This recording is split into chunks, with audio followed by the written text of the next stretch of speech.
শেষ নবীর উম্মতের মধ্যে কেউ জান্নাতে যেতে পারবে না, সে রাসূল সাল্লাল্লাহু আলাইহি সাল্লামের প্রতি দরুদ সালাম বর্ষিত করে বলি আল্লাহুম্মা সাল্লি আলাইহি আল্লাহুম্মা বারিক আলাইহি।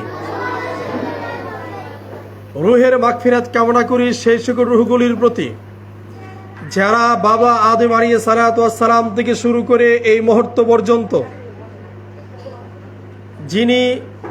যারা এই ইসলামের রাহে কথা বলতে গিয়ে পৃথিবী থেকে চলে গিয়েছেন, যারা ইসলামের পক্ষে কথা বলতে গিয়ে নির্যাতিত নিষ্পেষিত হয়েছেন এবং পৃথিবী থেকে শহীদ হয়ে চলে গিয়েছেন, আল্লাহ যেন তাদের সকল রূহগুলোকে জান্নাতুল ফিরদৌস নসিব করে। আমরা সকলেই বলি আল্লাহুম্মা আমিন। আজকে তোমরা সকলে অবগত আছো যে আজকে আমাদের কিসের অনুষ্ঠান ছিল। তো এই যে একটা এলমে দিন, আমরা মাদ্রাসাতে কেন এসেছি? কেন? এলমে দিন শিক্ষা অর্জন করার জন্য। আচ্ছা, এলমে দিন শিক্ষা অর্জন করার জন্য আসছে কেন? পৃথিবীতে তার অনেক শিক্ষাই আছে, পৃথিবীতে অনেক শিক্ষাই আছে, আছে না? আছে। পৃথিবীতে যদি অনেক শিক্ষায় থেকে থাকে, এরপরেও কেন তোমরা এই শিক্ষায় শিক্ষিত হতে আসলে? কেন? কি কারণ? কারণ এজন্যই যে আমি কিছুক্ষণ আগে কিন্তু আলোচনা করে বলছি যে পৃথিবীর বুকে আল্লাহ রাব্বুল আলামিন জিবরাইলের মাধ্যমে আমাদের রাসূলের নিকটে ওহী প্রেরণ করতেন। কার মাধ্যমে? আল্লাহ রাব্বুল আলামিনের অনেকগুলো ফেরেশতা আছে যারা চতুর্থ শ্রেণীর উর্দু পহেলিতে বসেছে, নির্দিষ্ট কিছু ফেরেশতাদের কাজটা ভাগ করে দিছে, দেয় নাই? আজরাইল আলাইহিস সালামকে কাজটা কি দিছে? জান কবজ করা, কি মানুষের রূহটা নিয়ে যাওয়ানো। মিকাইল আলাইহিস সালামকে ভাগ করে দিয়েছে কখন, কোথায়, কিভাবে বৃষ্টি বর্ষণ হবে।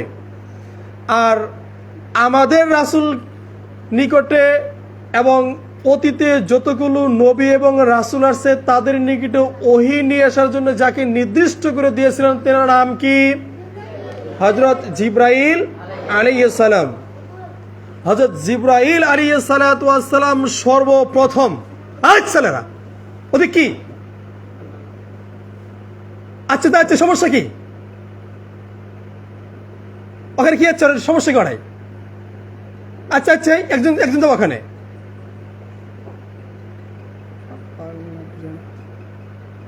এত বলো নাই কি কারণে? এখানে ঘোড়ায় ঘাস কাটার জন্য এখানে আসছো? কি কারণ হচ্ছে এখানে? সকাল থেকে দিতেছে সে সমস্যাটা কি? একটা লেখাপড়া করতে গেলে যদি মনোযোগ না থাকে জীবনে আবার সাবজেক্ট শিখতে পারবো না। এই যে ওয়াজ করতেছে একটা বলতে পারে না, কিভাবে খুতবা পাঠ করে রাখবে, কিভাবে প্রশংসা করে রাখবে, কিভাবে রাসূলের দরুদ পাঠ করে, কিচ্ছু পারে না। ঘোড়ায় ঘাস কাটার জন্য মানুষ আসছে এখানে, আর সব হা করে দিকে দৌড়েছে একবারে। যদি কখনো কেউ আসে যাকে দায়িত্ব দিচ্ছি সে যাবে, জুত করে বসাবে, তার সাথে কথা হবে, সবগুলো দিকে মন যাবে না, মনে থাকবে। নেক্সট টাইমে যেন আমার এরকম কথা বলা না লাগে। তো কি বলছিলাম? তাহলে জিবরাইলের কাজ কি? আরো জোরে, কি কাজ? ওই কাদের নিকটে আসবে? তোমার আমার নিকটে আসবে? কাদের নিকটে আসবে? জিবরাইলের কাজ শেষ। কারণ নতুন করে পৃথিবীতে নতুন কোন নবী রাসূল আসবে না। একজন নবী আসবে, তবে তিনি নবী হিসাবে নয়, তিনি হচ্ছেন আমাদের নবীর উম্মত হিসাবে। কি হিসাবে? তার নাম কি? হযরত ঈসা আলাইহিস সালাম। তো এই যে জিবরাইল আলাইহিস সালাম পৃথিবীতে যতগুলো নবী এবং রাসূল এসেছে তাদের মাঝখানে সর্বশ্রেষ্ঠতম, বয়সে ছোট কিন্তু মর্তবার দিক দিয়ে বড়, তার নাম কি? হযরত মুহাম্মদ সাল্লাল্লাহু আলাইহি সাল্লাম। তিনার নিকটে জিবরাইল আলাইহিস সালাম সর্বপ্রথম যে ওহীটি নিয়ে আসলেন সেই ওহীটি ছিল সূরাতুল আলাকের প্রথম 5 আয়াত। কোন সূরা? আরো জোরে, কোন সূরা? কয়াত নিয়ে আসছিল? সূরাতুল আলাকের 5 আয়াতের প্রথম। শুধু এই সূরার প্রথনা পৃথিবীর বুকে আমাদের রাসূল, তিনি যে রাসূল, তার কাছে কোরআন কত পারা, কত সূরা আছে? 114টি সূরা এবং 30 পারা। কিছু কিছু ভণ্ড বের হয়েছে, এই ভণ্ডরা বলে কোরআন হচ্ছে 90 পারা। নাউজুবিল্লাহ। কয় পারা? ওরা বলে কোরআন কয় পারা? 90 পারা। এই 30% কিছু নামধারী মুসলমান এরা বলছে যে 30%, মানে 30 পারা জাহিরি আর 60 পারা বাতিনি। কি তাহলে 60 আর 60 30-এ 90, যে 60 পারা যে বাতিনি, এর মধ্যে তরিকা আছে, ভণ্ডামি আছে। নাউজুবিল্লাহ। এই ভণ্ডামি বলে এক ভণ্ড সেদিনকে ওয়াজ করতেছে যে যদি আমার পীর বাবার, আমার যদি আব্বা হুজুরের যদি কেউ মুরিদ হয়, আর এই মুরিদের যদি কারো যদি রুহটা আজরাইল যদি নিতে আসে, তাহলে আগে আব্বা হুজুরের কাছে অনুমতি নিয়ে আসে। নাউজুবিল্লাহ। হয় আস্তে না জুড়ে, মানে আব্বা হুজুরের কাছ থেকে অনুমতি নিয়ে আসার পরে আজরাইল জান কবজ করে। নাউজুবিল্লাহ। এবং তার মুরিদে খবর দে তার পীরে যে আব্বা হুজুর আপনি তো মুরিদ মরছে, তখন পীরে বলে যে আরে ও যে মরছে ওটা তো আমি পাঠাইছি আজরাইল। নাউজুবিল্লাহ। এর 1% একেবারে 3 নাম্বার সিঁড়ি নেই। একে যদি আবু জেহেল বলি তাও পাপ হবে, আবু জেহেলের থেকেও খারাপ। আজরাইল বলে ওর কাছ থেকে অনুমতি নিয়ে আসে জান কবজ করার জন্য। কি করে? একটা পাগল, একটা বিবেকহীন হতে হলে কত বড় বিবেকহীন হওয়া লাগে। একটা জান কবজ করবে আজরাইল, তবু অনুমতি কার কাছে নিবে? আব্বা হুজুর। কি হুজুর? পৃথিবীতে আমাদের আদি পিতা কে? আদম আলাইহিস সালাম। জাতির পিতা মুসলিম, ইব্রাহিম। মুসলিমদের জাতির পিতা কে? এবং আমাদের জন্মদাতা পিতাকে, যার যে পিতা আছে পৃথিবীতে, একমাত্র নিজের পিতা ব্যতীত নিজের বাপ বলে কারো দাবি করা যাবে না। তাহলে তোমার বাপ দেওয়া আব্বা হুজুর কিং করে হলো? কথা বোঝো নাই? আব্বা হুজুর বলে, কোন শুনছো তোমরা? বলে তো, শুধু বলেও না, ওই আব্বা হুজুরের যদি জুতা থাকে, জুতাটা নিজে কই থুয়া জায়গা পায় না, ওই জুতাটা নিজে টেবিল উপরে উঠতো, টেবিল যদি পিঁপড়ে খা একেবারে সুকেশের উপরে থুয়ে দিয়ে চুমে খা। নাউজুবিল্লাহ। অথচ দেখবে ওই হারামি তার কোনো বাবা মার খুঁজি নেওয়া যায় নাই। অথচ আল্লাহ রাসূল বলছেন আল জান্নাতু তাহতা আকদামিল উম্মাহাত, জান্নাত হচ্ছে মায়েদের পায়ের নিচে। কার পায়ের নিচে? অনেক ভণ্ড বক্তা আলোচনা করে বেড়ায় যে স্বামীদের পায়ের নিচে মেয়েদের জান্নাত। কার পায়ের নিচে? স্বামীদের পায়ের নিচে মেয়েদের জান্নাত। কথাটা ভুল। আল্লাহ নবী বলেছেন আল জান্নাতু তাহতা আকদামিল উম্মাহাত, জান্নাত হচ্ছে মায়ের পায়ের নিচে। তাহলে আমাদের জান্নাত কার পায়ের নিচে? মায়ের পায়ের নিচে যদি জান্নাত হয়, জান্নাতের দাম দুনিয়ার থেকে কম না বেশি? আরো জোরে, কম না বেশি? তোমাকে যদি 1 কোটি কেউ যদি টাকা দেয়, কত কোটি? 1 কোটি না, মাত্র 10,000। কয় হাজার? 10,000 যদি টাকা দেয়, তার সামনে যায় এমন বিনয়ের সাথে কথা বলে, বলে কি বলে না? কিন্তু এই বিনয়টে যদি একটা পুলিশ অফিসার আছে, এমন আটো শুরু হয়ে যায়, যায় না? স্যার, স্যার ভুলেছে, স্যার, স্যার এই স্যার, মানে স্যার স্যার ছেড়ে দেয় মুখের থেকে, বলে কি বলে না? কিন্তু ওকে যতটুকু সম্মান দেওয়ার যুগে, তার থেকে বেশি সম্মান দিতে হবে কাকে? বাবা মাকে। কাকে? ওই কাকে? যেহেতু মায়ের পায়ের নিচে সন্তানের বেহেশত। কি? সন্তানের জান্নাত কার পায়ের নিচে? আর সে মায়ের সাথে কি আচরণ করো, এটা আর বলতেছি না। মানে কিছু কিছু ভাষা ব্যবহার হয় যেটা ব্রিটিশও ব্যবহার হয় না, এরকম ভাষাকে ইউজ করবে না। মনে থাকবে, বাবা মা যদি একবার ওহ শব্দ করে তোমার বিরুদ্ধে কমপ্লেন করে আল্লাহর নিকটে, যদি একবার বলে আল্লাহ এক ধ্বংস করো, যদি একবার বলে, আর আল্লাহ যদি আল্লাহ কবুল করবে। এজন্য বাবা মার সাথে সবসময় ভালো আচরণ করবা। তো যাই হোক, সেদিকে যাচ্ছি না। তাহলে আজকে আমরা এই মাদ্রাসায় কেন আসছি? ইলমে দ্বীন শিক্ষা অর্জন করার জন্য। পৃথিবীতে সর্বপ্রথম যখন আমাদের রাসূলের নিকটে ওহী আসে, ওহী ছিল ইকরা বিইসমি রাব্বিকাল্লাযী খলাক। হে রাসূল, আপনি পড়ুন। কি বলেন? বিইসমি রাব্বিকাল্লাযী খলাক, যিনি আপনাকে সৃষ্টি করেছেন। তাহলে কার নামে পড়তে হবে? এখানে পড়ার কথা বলছে কি বলে নাই? আচ্ছা, সূরাতুল আর রহমান, এখানে আল্লাহ বলছেন আর রহমান, পরম করুণাময়। আল্লামাল কুরআন, যিনি শিক্ষা দিয়েছেন কুরআন। কি? তাহলে এখানে কিসের কথা বলছে? কুরআন শিক্ষাটা বাংলা ইংরেজি শিক্ষা না, ইলমে-দ্বীন শিক্ষা। আচ্ছা, এরপরে সূরাতুল মুদ্দাসির বলছেন ইয়া আইয়ুহাল মুদ্দাসির, আল্লাহ বলছেন হে কম্বল আবৃতকারী। এক সময় আল্লাহ রাসূলের নিকটে সর্বপ্রথম যখন ওহী নিয়ে আসে জিবরাইল, ওহী নিয়ে আসার পরে আল্লাহ রাসূলের নিকটে একবার আল্লাহ রাসূলের নিকটে যখন ওহী নিয়ে আসে পরে আল্লাহ রাসূল ভয় পাইছিল। কি পাইছিল? কি পাইছিল? আল্লাহ রাসূল ভয় পেয়েছিল। ভয় পাওয়ার সময় আল্লাহ রাসূল বাড়িতে খাদিজা রাদিয়াল্লাহু তাআলা আনহা তার ঘরে কম্বল আবৃত অবস্থায় কম্বল গায়ে দিয়ে শুয়ে পড়ছে ভয়ে। কি করে? একে ভয় পেলে বাবা মা যদি কেউ যদি সবাই ছাট্টে ধরে না, এই ধরে। তো আল্লাহ রাসূল ভয় পাইছিল। প্রথম ভয় পেয়ে আল্লাহ রাসূল কম্বল গায়ে দিয়ে শুয়ে পড়ছে। কি পড়ছে? তো তখন এই মুহূর্তে আয়াতটা নাজিল হয় ইয়া আইয়ুহাল মুদ্দাসির, হে কম্বল আবৃতকারী, কুম ফাআজ্জির, আয় ওঠো, সাবধান হও।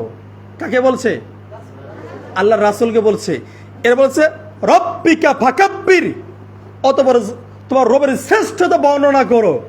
তোমার রবের শ্রেষ্ঠতা বর্ণনা করে এখানে পড়ার কথা বলছে কি বলে নাই? এখানে জ্ঞানের কথা আছে না? বর্ণনা করতে অবশ্যই জানা লাগবে। তাহলে এই জায়গা তো জানার কথা বলছে। সূরাতুল আলাকের প্রথমে কি বলছে? জানার কথা বলছে। সূরাতুর রহমানের কিসের কথা বলছে? জানার কথা বলছে। এখন যে জানেই বা কি হবে? আমরা এই ইলমে-দ্বীন শিক্ষার জন্য এজন্যই এসেছি যে এই শিক্ষাটা পৃথিবীর সর্বশ্রেষ্ঠতম শিক্ষা। ঠিক কিনা? আল্লাহ রাসূল বলেন যে খায়রুকুম মান তাআল্লামাল কুরআনা ওয়া আল্লামান নাস ফাইন্নী, পৃথিবীর সর্বশ্রেষ্ঠতম ব্যক্তি ওই ব্যক্তি যে ব্যক্তি ইলমে-দ্বীন শিখে এবং মানুষদেরকে শিক্ষা দেয়। এই যে পৃথিবীর সর্বশ্রেষ্ঠতম ব্যক্তিকে। এখানে আমাদের বাংলাদেশের মাননীয় প্রধানমন্ত্রী শেখ হাসিনার কথা বলছে, ভারতের নরেন্দ্র মোদী, আমেরিকার একেবারে জো বাইডেন, তুরস্কের প্রেসিডেন্ট এরদোগান তার কথা বলে। এখানে কার কথা বলছে? সর্বশ্রেষ্ঠতম ওই ব্যক্তি যে ইলমে-দ্বীন শিক্ষা অর্জন করবে এবং মানুষদেরকে শিক্ষা দিবে। আচ্ছা, শিক্ষা যে দিবে, দেওয়া শেষ হলো। এই যে যারা জানে আর যারা জানে না, এখানে দেখো আল্লাহ এরপরে সূরাতুর রাদের 16 নম্বরে বলছেন কুল, হে নবী বলে দিন, হাল ইয়াস্তাবিল আ'মা ওয়াল বাসীর, যার চোখ আছে যার চোখ নাই সে কি সমান হতে পারে? হাল শব্দটা কি কারণে ব্যবহৃত হয়? প্রশ্নবোধের কারণে। কি কিসের কারণে? আরবি সাহিত্য পড়ো নাই? মনে থাকবে জরত্তা জারবান জারবান সাদিজান, যখন এটা হবে তখন ঠিকই মনে থাকবে, তাই না? তাহলে যে হাল শব্দটা প্রশ্নবোধের জন্য ব্যবহৃত হয়, কিসের জন্য? মনে রাখবে, মাথা একেবারে সেফ রাখবে, যেমন তেমন সেফ না, একেবারে মরার আগ মুহূর্ত পর্যন্ত। তাহলে হাল শব্দটা কি কারণে ব্যবহৃত হয়? আল্লাহ এখানে বলছেন উল, হে নবী বলে দিন, হাল ইয়াস্তাবিল আ'মা ওয়াল বাসীর, যার চোখ আছে যার চোখ নাই সে কি সমান হতে পারে? এটা কিন্তু আল্লাহ কিন্তু উত্তর দেয় নাই, আল্লাহ প্রশ্নকে সমান হতে পারে? আচ্ছা, আমহাল তাস্তাবি যুলমাত ওয়ান নূর, আলো এবং অন্ধকার কি সমান হতে পারে? সকালে খাও নাই? খাইছে? এই সাইডে গেলে খাইছে? তোর ভাত খেয়েছে সকালে? তো গতি হয় নাকি? আওয়াজ বেরোচ্ছে না কিসের জন্য? তাহলে আল্লাহ এখানে কি বলছেন যে আ'মা ওয়াল বাসীর, আমা মানে কি? আল্লাহু আকবার। অন্ধ। আর যার চোখ আছে, যার চোখ আছে, যার চোখ নাই, সে কি সমান হতে পারে? আচ্ছা, রাতের জুলুমাত ওয়ান নূর, জুলমাত মানে কি? আর নূর মানে? তাহলে জুলমাত মানে অন্ধকার, নূর মানে হচ্ছে আলোতে। আলো আর অন্ধকার কি এক হতে পারে? এই জায়গায় যদি খালি মাহফিল করা হতো এই সময়, তাহলে কতগুলো লাইট নাকতো দুনিয়া এখানে আলোকিত করার জন্য। আর রাত্রিবেলা লাইট না কেন? আর দিন লাইট প্রয়োজন আছে? এখানে দুনিয়ার সমস্ত লাইট যদি সেট করে কি ভালো হবে? হবে? তাহলে রাত আর দিন এক হলো? যার দুটো চোখ আছে আর যার চোখ নেই সেটা কি এক হলো? তাহলে যার চোখ আছে তার চোখ যদি এক না হয়, যার আলো আর অন্ধকার যদি এক না হয়, যারা জানে আর যারা জানে না তার কি এক হবে? চোখ থাকতেই অন্ধ। কি বুঝো? এটা সাধারণ মানুষ বলে না চোখ থাকতেই চোখও আছে। আচ্ছা, আমরা দেখি কি দিয়ে? আমরা যেহেতু চোখ দিয়ে দেখি, আর অথচ আমরা বলি যে চোখ থাকতেই অন্ধ। এই যে চোখ থাকতেই অন্ধ, তার মানে কি ওনার চোখে দেখে অনেকের সামনে যদি এই একটা যদি দেওয়া হয়, একটা কোরআন বা একটা বই যদি দেওয়া হয়, বুঝতে পারে এখানে কি আছে মূর্খাদের সামনে? পারবে? তাই এখানে বলছে যে যারা জানে আর যারা জানে না তারা সমান হতে পারে?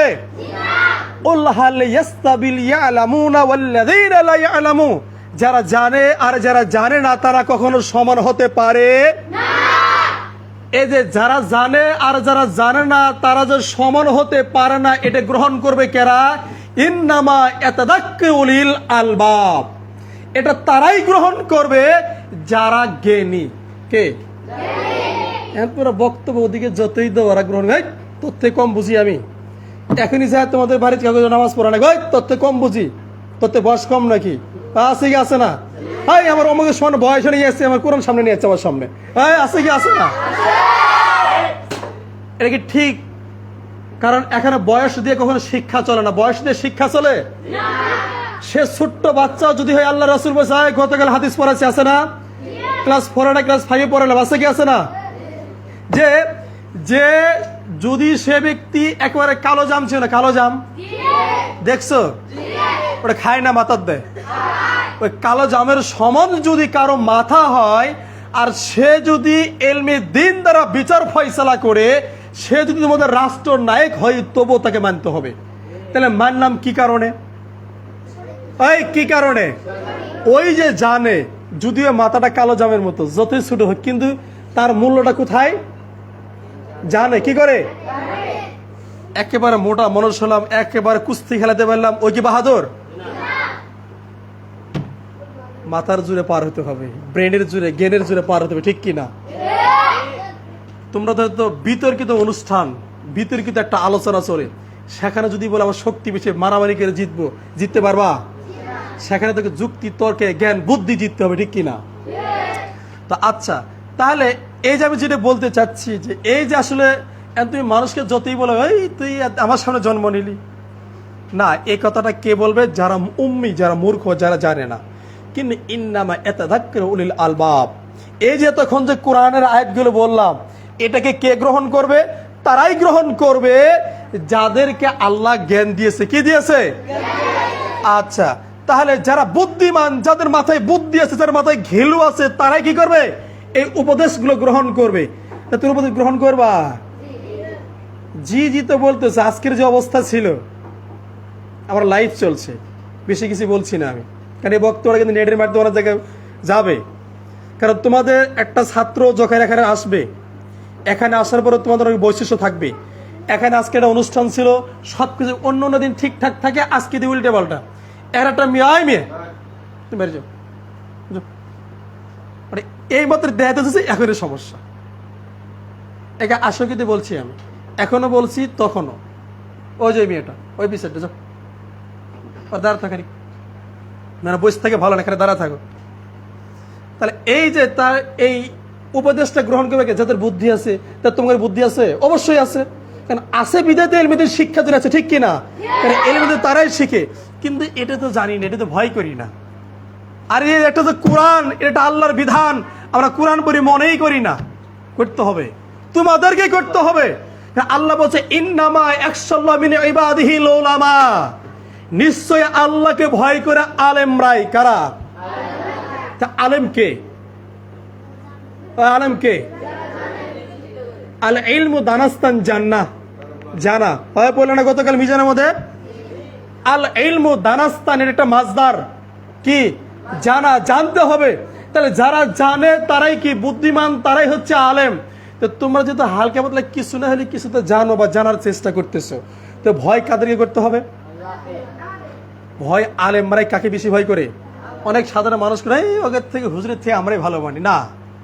ইন্নামা ইয়াখশাল্লাহু মিন ইবাদিহিল উলামা, আমাদের পক্ষে স্বয়ং আল্লাহ নিজে সাক্ষ্য দিচ্ছেন যে আল্লাহকে সব থেকে বেশি ভয় করে আলেমরাই। ঠিক কিনা? এটা একটা স্কুলের ছাত্র এটা বলতে পারো যে শয়তান কাকের পিছনে বেশি আসে? কাদের পিছনে বেশি আসে?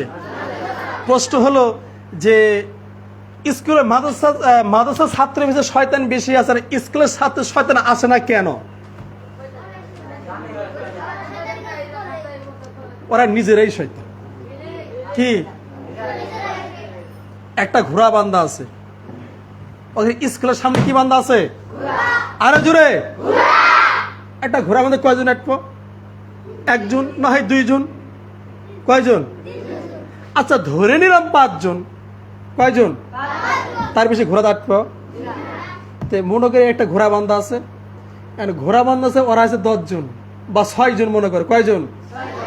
6 জন বান্ধা আছে, 6 জন ছাত্র আছে স্কুলের, আর ঘোড়া আছে কয়টা? ওই ঘোড়া বলে চড়া যাবে কয়জন? লোক ভাঙি তাহলে কয়জন? একজন। বা আরো ধরো 2 জন বেশি যাচ্ছে, তখন চড়বে কি করে? ওরা ঘর চড়বে। তখন ঘোড়ার পিছনে লাঠি দিছে। কি দিছে? লাঠি দিয়ে 5 জন এসে ঘোড়ার উপরে, আর 3 জন এসে ওই বাসের উপরে। হ্যাঁ, কয় উঠছে? তখন ওই শয়তান ভাবে যে এর নিকট আমার আসা দরকার নাই। কি আসা দরকার নাই? যে একের পিছে আমার আসার দরকার, যে আমি যে শয়তান, আমার থেকে শয়তান এর আরো বেশি। হয় কথা মানে বুঝতে পারলাম না, যদিও বিষয়টা শুনতে খারাপ লাগে। বিষয়টা বুঝছো যে এরাই যে শয়তান, এই শয়তানের কাছে আমার শয়তানে ফেল। এরা ঘোড়ার পিছে 5 জনের পাঁচের পিছনে লাঠি দিয়ে আরো 3 জন উঠছে।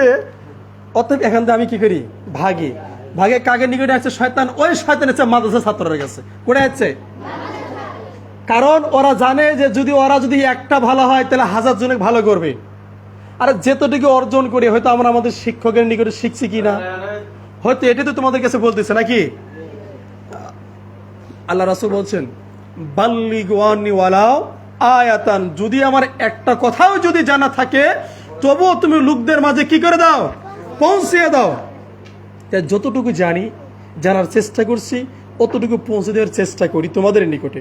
হয়তো কোন এক সময় তোমরাও হয়তো আমাদের থেকে দোয়া করে, আমাদের থেকে তোমরা বড় হবে, হয়তো তোমরা পৌঁছে দেবে। কিছু না আমাদের একটু দোয়া করবা, আমাদের অর্থ দিতে হবে না, শুধু আমাদের একটু দোয়া করবা। আল্লাহ যেন মরার সাথে সাথে জান্নাত দেয়। আল্লাহুম্মা আমিন। আর আমরা দোয়া করি যেন তোমরা বিজ্ঞ একজন আলেম হয়ে সারা বিশ্বের বুকে কোরআন ও সহিহ হাদিস প্রচার করতে পারো। আল্লাহুম্মা আমিন। তো তাহলে এখন বিষয় বলতে বলতে অনেক দূরে যাওয়া নাকি? তাহলে স্কুলের ছাত্র আমি বলছি না তারা খারাপ, কিন্তু এতটুকু বলতে চাচ্ছি যে ওদের নিকটে শয়তান কি কারণে যায় না? ওখানে শয়তানের ফ্যাক্টরি আছে। একটা মাদ্রাসা ছাত্র ও ভালো করে জানে যে হুজুর যদি জানে যে আজকে সিনেমা দেখছে, হুজুর যদি আজকে জানে যে একটা নারীবাজি করছে, আজকে মদ খেয়েছে, গাঁজা খেয়েছে, একেবারে আমদাও নিয়ে ঘুরে ফেলেছে, তাহলে ওই জানবো যে আমার মাদ্রাসায় যাবো, তবে এখান থেকে ভাগি। কারণ মাদ্রাসা গেলে পিটিলিস ছাতু তার থেকে বেশি হবে। কারণ মাদ্রাসাতে কখনো এরকম 30% লোক ছাত্র গ্রহণ করে না। যে মদ খাবে মাদ্রাসা নিবে, গাঁজা খালে মাদ্রাসা নিবে, যে আমদাওতে ঘুরে মাদ্রাসা নিবে। খালি এই মাদ্রাসা না, সারা বাংলায় সারা বিশ্বের যেখানে যাও, যেখানে দিন শিক্ষা হয় সেখানে কেউ নিবে? আচ্ছা, একটা ভার্সিটির ছাত্র পিছিয়ে আমদাও আছে না জানো তোমরা? মাঝে মধ্যে মারামারি, ওরা স্কুলের ছাত্র না মাদ্রাসার ছাত্র? এই ভার্সিটি গেলে মাঝে মাঝে আমদাও। আর গাঞ্জার ফেন্সিডিল মাশাআল্লাহর কথা বলাই যাবে না। তো সবাই খারাপ না, সবার কথা বলছি না। তো অধিকাংশ মাদ্রাসা ছাত্র থেকে ওরাই বেশি, ঠিক কিনা? ওরাই বেশি কি বেশি না? এই মুড়ো যদি একটা কনসার্ট হয়, এই বুঝি ইন্ডিকেশন নিয়ে আসে, অথবা যদি যাত্রা 30% কিছু মেয়ে নিয়ে আসে, এই মাদ্রাসার ছাত্রকে ওরা দেখবে সবার প্যান্ডেলে যা আছে। আমরা গান বাজনাকে নিষেধ করি, ঠিক কিনা? আগামীকাল কিন্তু ওয়াজ আর ওয়াশ দুটোই চলবে আগামীকাল ইনশাআল্লাহ। আগামীকাল শুক্রবার না? এই গান বাজনা নিয়ে ওয়াজ আর ওয়াশ দুটোই চলবে আগামীকাল, দুটোই চলবে গান বাজনা নিয়ে। তো এই যে গান বাজনা, ছাত্ররা গেলে ভয় পাবে, এই এখানে যাওয়া যাবে না মাদ্রাসা, কিন্তু হুজুর যদি জানবে বা ছোট বাচ্চা তো এরা এখানে আল্লাহকে ভয় করে না। তো আল্লাহকে ভয় করতে শিখতে হবে নাকি? আল্লাহকে হুজুর বলে কথা না, একবার মার দিলে শেষ হয়ে গেল, কিন্তু এই মার কিন্তু শেষ না। নামাজ পড়লে না মার দিলেই শেষ হয়ে গেল না, এরা কিন্তু কাজা পরে নিতে হবে, আল্লাহকে জবাব দিতে করতে হবে। তো এই জবাব দিতে স্কুলে দিতে হয় না, দেওয়া লাগে, ওই স্যারেরাই নামাজ পড়ে না। আরে টাকনুর নিচে যদি কোনো ব্যক্তি লঙ্গি পরে প্যান্ট পরে, সে সরাসরি জাহান্নামী, ঠিক কিনা? আর আগে স্যারের প্যান্ট পায়ের নিচ দিয়ে যা, তো ওই ছাত্র বা শিক্ষকের ওই শিক্ষক আবার ছাত্র কি করে নিষেধ করবে? নিষেধ করবে? ওখানকার স্যার সারাদিন খালি দাঁড়িয়ে আছে, বিলেট বাইকের দাঁড়িয়ে আছে, ওই স্যার কি কোনো শিক্ষক ছাত্র ভাই দাঁড়িয়ে আছে বলতে পারবো? স্যারেরই তো দাঁড়িয়ে নাই। হ্যাঁ ঠিক কিনা? আমি যদি নামাজ না পড়ি তোমাদের বলতে পারবো আপনি তো নামাজ পড়েন না? হ্যাঁ ঠিক কিনা?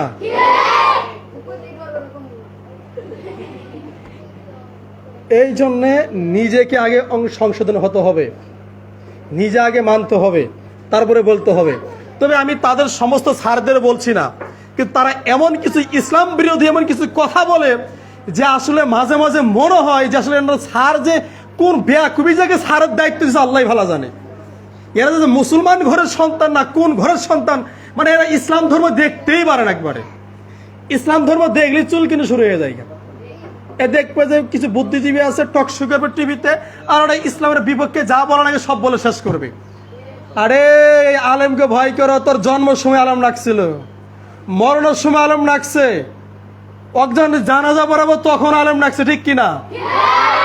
এই জন্ম হয়েছে আজান দিছে, আলেম ডাকে নাই? ডাকছে? একজন বিয়ে বরাবর মায়ের বিয়ে বরেছে, আলেম ডাকে নাই?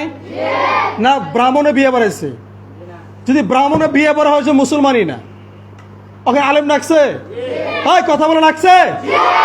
আচ্ছা যখন মরবো কি চাপা মাটি দিব নাকি জানাজা নামাজ পড়ার লাগবে? তো ওখানে আলেমে পড়াবো না ঠাকুর পড়াবো? ওখানেও আলেম, বিয়ে তো আলেম, জন্ম তো আলেম, আর ওই বদের শত্রু আলেম, ঠিক কিনা? মানে ওর আলেম দেহিরে চুল কিনে, অথচ ওর জন্মের সময় আলেম দরকার ছিল, ওর মায়ের বিয়ের সময় আলেম দরকার ছিল, ও যে বিয়ে করছে ওরও আলেম দরকার ছিল, ও যখন মৃত্যুবরণ করবে তখন আলেম দরকার ছিল, ছিল কি ছিল না? এরপরেও আলেমের সাথে চুলকানি, টাইম ডেট উইথ ফর নন, সময় স্রোত কারোর জন্য অপেক্ষা করবে, কারণ এরও একবার হিসাব দিতে হবে। তো যাই হোক, আমি ওদিকে মানে সময়টা মানে সময় কত ওদিকে যাচ্ছি না, আরো হয়তো অনেক আয়াতগুলো ছিল। আমি তোমাদের এতটুকু বলতে চাচ্ছি যে দেখো, তোমরা শিক্ষা অর্জন করো। আরো অনেকগুলো কোরআনের আয়াত আছে, এর সমস্ত কোরআন আয়াত কিসের কথা বলছে? কিসের কথা বলছে? শিক্ষার কথা বলছে, এলমে দ্বীন শিক্ষার কথা বলছে। আল্লাহ রাসূল বলছেন যে কিয়ামতের পূর্ব লক্ষণ, এর ফলে ইলম বিদ্যা উঠে যাবে, ও ইয়াকসুরুল জাহাল মূর্খতা বর্ষণ হবে, ও ইয়াকসুরুল জিনা জিনা বেবিচারে বৃদ্ধি পাবে, ঠিক কিনা? বর্তমানে দেখো কয়জন মাদ্রাসায় পড়তেছে, কয়দিন পরে তোমাকে মাসিনে বাদ দিব নাকি? হুজুর খালি পিটে রে, হ্যাঁ যাবো না, হ্যাঁ বাদ দে, তাই না? চল একেবারে ভর্তি হয়ে যেতে খানা যায়, ওরে হাতে দড়ি বাঁধতে পিটে একবারে, কেন কোনটা হলো রে? যেটাই যায় ওটাই না, পড়মই নেই। তখন কেরা ওই জিতলো না শয়তান জিতলো? তার থেকে শয়তানটা জিতে গেল। একটা আলেম হতে হলে অনেক বাধা ডেঙ্গিয়ে, অনেক বাধা বিপত্তি পার করে যাওয়া লাগবে। তোমাদের সামনে আঘাত আসবে, তোমাদের সামনে বাড়ির থেকে নিষেধ আসবে, তোর টাকা পয়সা দিব না, তুই নিজে কামাই করে পড়, এরপরে তোকে আমাদের ইনকাম করতে পারি না, এই খালি হুজুর খালি মারা বাদ দে, আছে না? আচ্ছা কোন শিক্ষক তোমাদের কি কেউ ইচ্ছা করে মারছে কোনোদিন?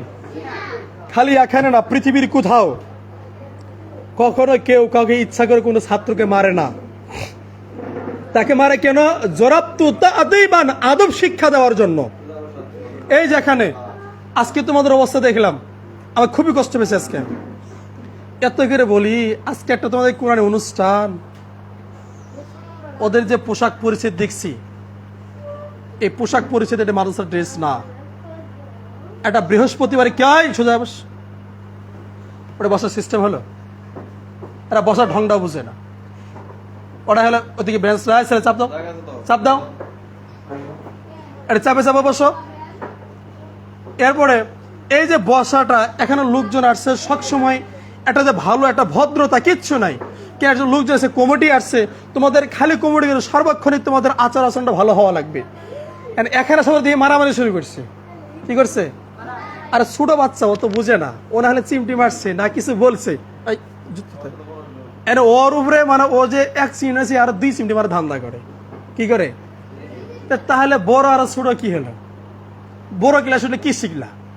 তুমি এলমেদিন শিখে জানে আর না জানে, তুমিও নামাজ পড়ো না, ও নামাজ পড়ে না, তুমিও নামাজ পড়ো না, স্কুলের ছাত্র নামাজ পড়ে না, তাহলে তুমি আর স্কুলের ছাত্র মাঝখানে পার্থক্য কি হলো? পার্থক্য আছে? তা আছে পার্থক্য? পার্থক্য যদি না থাকে তাহলে মাদ্রাসা কি দরকার? আমাদের এখানে সব আপডেট, সব নতুন ভার্সন হওয়া লাগবে, সবকিছু মানে ওদের সাথে কোনো তালই, মানে আমাদের সাথে তাল তো দূরে থাকলো, যেন ধারে কাছে আসার সুযোগ না পায়। ধারে কাছে সুযোগ বলতে কোন সুযোগ? আঙ্গের কাছে আসতে ওই সুযোগ না, মানে তোমাদের আচার আচরণ, লেখাপড়া, সার্বিক দিক দিয়ে তোমাদের আচরণের সাথে তোমাদের লেখাপড়ার সাথে যেন ওরা অনেক বলছিল তারা পিছিয়ে থাক, তারাও আগিয়ে আসে, কিন্তু তাদের থেকে তোমাদের আগাইতে হবে, ঠিক কিনা? কিন্তু এভাবে হবে না। আগামী সপ্তাহ থেকে যদি আল্লাহ বাঁচা রাখে, ইনশাআল্লাহ, যদি আমি এই অবস্থায় দেখি, তাহলে যদি আল্লাহ বেঁচে রাখে, তাহলে বুঝেন জরবতু জরবান জরবান সাদিদান। এটা যারা বুঝেন, যারা বুঝলে তাদের বুঝিয়ে দিবেন। তবে আমি তাকেই দেই যে অন্যায় করে, তাকেই ভালোবাসি যার সার্বিক সবকিছুই ভালো আছে। তো এই জন্য চলাফেরা, ওঠা বসা, কথা বলা সবকিছু আলাদা হবে। তোমরা মাদ্রাসার ছাত্র, তোমাদের বাবা মার সাথে কথা বলতে গেলে আলাদা হবে। রাস্তাঘাটে গেছো, সালাম কালাম দিবে আলাদা করে, সবকিছু তোমাদের আলাদা হবে। তোমরা জানো যদি অজানার মতো থাও তাহলে কোনটা হবে? তোমরা এলিমেদিন শিখার পরেও যদি ওই পশুর মতো থাকতে হবে। দেখো আল্লাহ রাসূল বলছেন যে, কি বলছেন? যে ওয়াজআল ইলমু ইনদা গায়রি আহলিহি কাল মুকাল্লিদিল খানাজির ওয়া জাওরুহুল লুলু আল যাহাবি। যদি একটা শুয়োরের গলাতে যদি চেন পরা কেমন লাগবে? চেন কে শুয়োর পরে না মানুষ পরে? কে পরে? ভয় আছে, আওয়াজ দিতে পারছে না। কে পরে? কে পরে? মানুষ। তবে মেয়েরা, সব মানুষই না। যদি কোনো পুরুষ যদি কোনো মেয়েদের চেন পরে, আল্লাহ রাসূল বলছেন যে ব্যক্তি নারী হয়ে পুরুষের বেশ ধরে, পুরুষের নারীর বেশ ধরে, সেই ব্যক্তি আল্লাহ রাসূল লানত করেছেন, নাউজুবিল্লাহ। তাহলে চেন মেয়েরা পরে, ঠিক কিনা? আচ্ছা, তার মানুষ। কিন্তু আল্লাহ রাসূল বলছেন এখানে কি, যে কাল মুকাল্লিদুল খানাজির অল জাওয়াহারুল লুলু আল যাহাবি। শুয়োরের গলায় চেন পরা যেরকম আহাম্মুকের কাজ, যদি কেউ এলমেদির শিক্ষা অর্জন করে করার পরও যদি আমল না করে, তার থেকেও বেশি আহাম্মুক ওই কে? এই যে কোরআন ধরলা, এলমেদির শিখলা, হুজুরের ওয়াজ শুনলা, শোনার পরে উমরে পাঁচ গেলে যেই সেই হুজুর ওয়াজ করুক, আমি আমার মনে কি, এই যে কোরআন ধরলে, কোরআনটা ধরা বড় কথা নয়, স্বাধীনতা অর্জন করা বড় কথা নয়, স্বাধীনতাকে টিকে রাখা সব থেকে বড় কথা। যে আমরা বাংলাদেশ 1971 সালে স্বাধীন করছি, এখন জীবিত সেবে, তাহলে ভারত আবার দখল করে নেবে, এটা পাকিস্তান দখল করে নেবে, মানে যে দেশে চান্স পাবে সেই দেশে আমাদের বাংলাদেশকে দখল করে, ঠিক কিনা? আমাদের সজাগ থাকতে হবে, আমরা দেশটাকে স্বাধীন করছি এবং স্বাধীনতাকে বজায় রাখতে হবে। আমরা এলমেদিন শিখছি, এলমেদিন অনুযায়ী কতটুকু আমল করছি, এটা আমাদের সব থেকে মুখ্য বিষয়। আমরা জানার থেকে মানাটাই বেশি হতে হবে, ঠিক হতে হবে, অবশ্যই জানতে হবে। এই যে যারা কোরআন ধরছে, এই যে কোরআন ধরছে, ধরা পরে কোরআনটা বাড়ির যেটা তাকের উপরে সুন্দর করে রাখে দিলে ও লাভ আছে? কোরআনটাকে আমল করতে হবে, কি করতে হবে? যদি কোনো ব্যক্তি আরবি একটা অক্ষর উচ্চারণ করে, তাহলে তার কয়টা নেকি হবে? এখানে বলছে যে ইংরেজি যদি কুড়ি কুড়ি বই পড়ো, এটাও নেকি নেই। আর আরবি অক্ষর যদি একটা হয়, আহাদা আসরাতেন, 10টা নেকি তার আমল নামে যোগ হবে। সুবহানাল্লাহ। এই যে সুবহানাল্লাহ বললে, এই জন্য জান্নাতের মাঝখানে তোমার জন্য একটা গাছ তৈরি হয়েছে। সুবহানাল্লাহ, আলহামদুলিল্লাহ, আল্লাহু আকবার মাঝে মাঝে বলবে। আফজালুজ যিকরি লা ইলাহা ইল্লাল্লাহ, সবথেকে উত্তম জিকির হচ্ছে লা ইলাহা ইল্লাল্লাহ। ওয়া আফজালুদ দুআই আলহামদুলিল্লাহ, সবথেকে উত্তম দোয়া হচ্ছে আলহামদুলিল্লাহ। তো জিকির নিয়ে বেশি বলছে, জিকির নিয়ে বলতে গেলে কিন্তু অনেক বলা লাগবে। তোমরা হয়তো অনেকেই এখন বাড়ি যাবে, বাড়ির যা হয়তো অনেক কাজকর্ম আছে, কিন্তু তোমাদের আচরণ যেন আমি এরপর থেকে এরকম আর না দেখি।